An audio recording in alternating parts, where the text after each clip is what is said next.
નમસ્કાર મિત્રો, વિડીયોમાં તમારું સ્વાગત છે। જી હા મિત્રો, અત્યારે હાલના મોટા અને મહત્વના સમાચાર સામે આવી રહ્યા છે। તો મિત્રો, સમાચારમાં વાત કરીએ તો સિગારેટના શોખીનને મોટો ઝટકો। નવા વર્ષની શરૂઆતમાં સિગરેટ ફૂંકનારા લોકો માટે માઠા સમાચાર આવ્યા છે। તો ભારત સરકારે સિગરેટ પર નવી એક્સાઇઝ ડ્યુટી લાગુ કરવાનો નિર્ણય લીધો છે। નાણાં મંત્રાલય દ્વારા કરાયેલા આદેશ મુજબ નવી એક્સાઇઝ ડ્યુટી 1 ફેબ્રુઆરી 2026થી અમલમાં આવશે।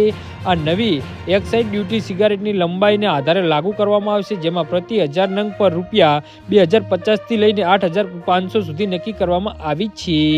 તો હાલમાં ભારતમાં સિગરેટ પર કુલ 53% જેટલો ટેક્સ લાગી રહ્યો છે, જે વિશ્વ સ્વાસ્થ્ય સંગઠન દ્વારા નિર્ધારિત 75%નો ઘણો ઓછો છે। ભારત સરકારનું માનવું છે કે નવી એક્સાઇઝ ડ્યુટી આ બંને વચ્ચેના અંતરમાં ઘટાડો કરશે, જેથી તમાકુથી લઈ રહેલા નુકસાનના સહાય મળશે અને એક્સાઇઝ ડ્યુટી ભારતમાં માલના ઉત્પાદન પર લાગુ કરવામાં આવતો કર છે, જે આલ્કોહોલ, પેટ્રોલિયમ અને તમાકુ જેવા કેટલાક ઉત્પાદન પર લાગુ પડે છે।